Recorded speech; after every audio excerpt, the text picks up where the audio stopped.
The final lesson of thinking, fast and slow, is both useful and humbling. You cannot simply decide to become immune to bias. Kahneman does not end by promising that readers will become perfectly rational.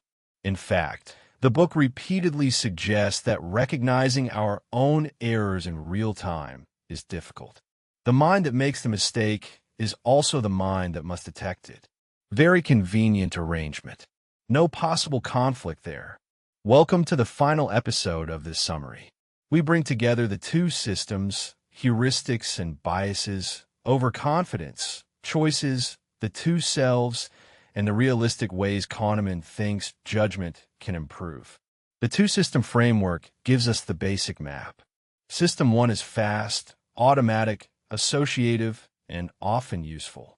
System 2 is slow, effortful, and capable of correction, but lazy. Many errors happen because System 1 offers a coherent answer and System 2 accepts it too easily. The heuristics and biases section shows the recurring forms of those errors. We trust small samples. We anchor on irrelevant numbers. We estimate by availability. We let emotion shape risk. We judge probability by representativeness. We neglect base rates. We tell causal stories where statistics should discipline us. We miss regression to the mean. The overconfidence section shows that we believe our stories too much. Hindsight makes the past feel more predictable. Coherent evidence creates confidence even when predictive validity is low. Expert intuition works only in environments with regularity and feedback. The outside view is one of the best antidotes to planning fallacy. The choices section shows that people evaluate gains and losses around reference points. Losses hurt more than gains please. Ownership creates the endowment effect. Rare events are overweight or ignored depending on attention.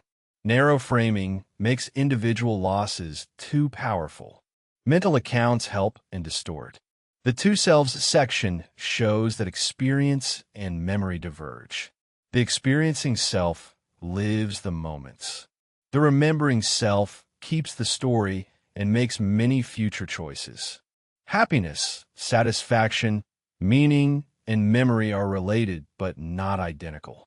So what can we do? Kahneman is skeptical about individual self-correction in the heat of the moment.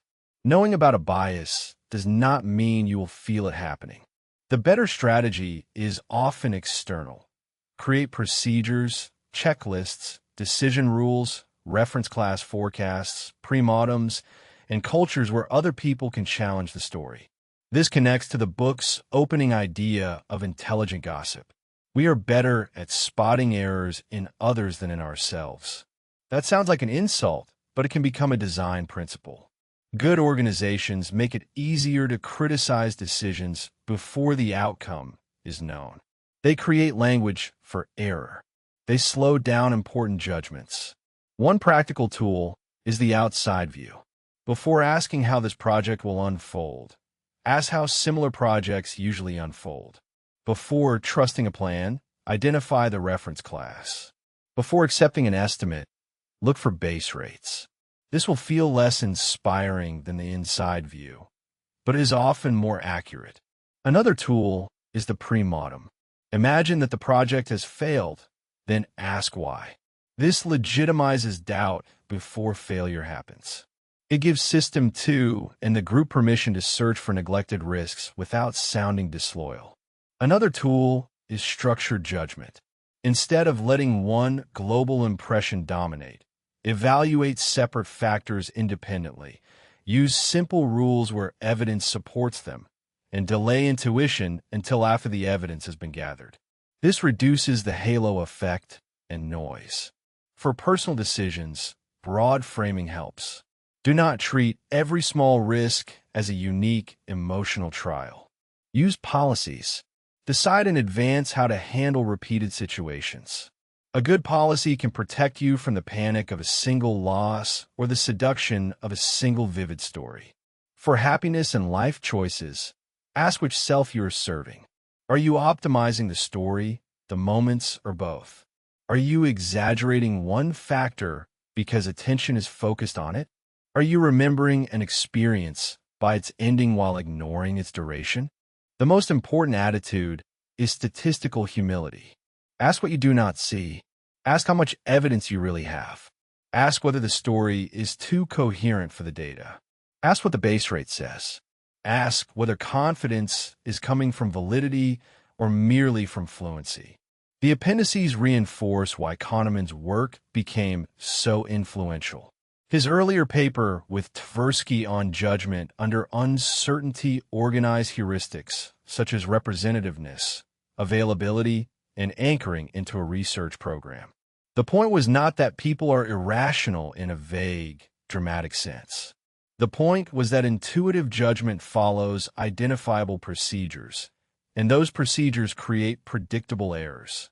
The second appendix on choices, values, and frames shows the same ambition in decision-making. Choices are not only about final wealth or objective outcomes.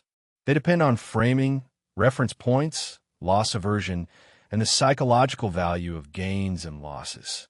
Together, the appendices show the two halves of the book, how people judge and how people choose. Kahneman's conclusions are intentionally modest. He does not claim that reading the book will make you immune to the halo effect, anchoring, overconfidence, or loss aversion. In fact, a reader who closes the book and says, "Excellent, I am now unbiased," has perhaps created a new bias with impressive efficiency. The mind cannot be fully debugged by reading about its bugs, but the book can improve conversations, procedures, and awareness. It gives names to mistakes. Once a team can say, "We're taking the inside view," or "This forecast needs a reference class," or "We may be overweighting a vivid case," the error becomes discussable. Language creates a handle. A handle makes intervention possible. This is why Kahneman emphasizes organizations. Individuals are often too close to their own intuitions. Groups can be worse, especially when they amplify confidence, hierarchy, and shared stories. But groups can also be better if designed well. A good decision process separates evidence from impression, encourages independent estimates, protects dissent, uses base rates, and delays premature coherence. A premortem is a perfect example. Instead of asking people whether the plan will succeed, imagine that it has failed and ask why. This changes the social permission structure. Doubt becomes useful rather than disloyal. Hidden risks become speakable. System 2 gets an invitation before reality send a bill. Another practical safeguard is independent judgment. If everyone hears the leader's opinion first, anchoring and social pressure begin immediately. If people make independent estimates before discussion, the group preserves more information. This applies to hiring, forecasting, budgeting, strategy, and creative evaluation. Checklists also fit Kahneman's philosophy. They are not glamorous, but they protect attention. They make sure System 2 asks questions that System 1 would prefer to skip. What is the base rate? What is the sample size? What evidence would change our mind? What are we assuming? How reliable is this cue? What is the outside view? For personal life, the book suggests a similar but lighter discipline. Do not try to analyze every choice to death. That would be exhausting and also a very effective way to become unbearable at lunch. Use effort where the stakes justify it. Slow down for consequential decisions, repeated decisions, emotionally charged decisions, and decisions where you have reason to suspect bias. The final humility is that fast thinking is not the enemy. A life of only slow thinking would be impossible. The goal is not to replace System 1, but to know when its gifts become liabilities. Intuition deserves trust when it has been trained in a regular environment with feedback. It deserves caution when the environment is noisy, the evidence is thin, the story is too neat, or the emotions are loud. In that sense, Thinking Fast and Slow is not a book about becoming smarter in the usual sense. It is a book about becoming less easily fooled by the feeling of being smart. It teaches that intelligence needs method, confidence needs evidence, stories need statistics, and decisions need frames chosen with care. Thinking fast and slow is famous because it changes how errors look. Bad judgment is not only ignorance. It can be the ordinary result of a mind doing what it was built to do. Simplify, associate, explain, substitute, and protect itself from effort.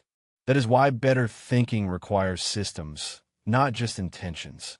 Thank you for listening to this full summary of thinking, fast and slow.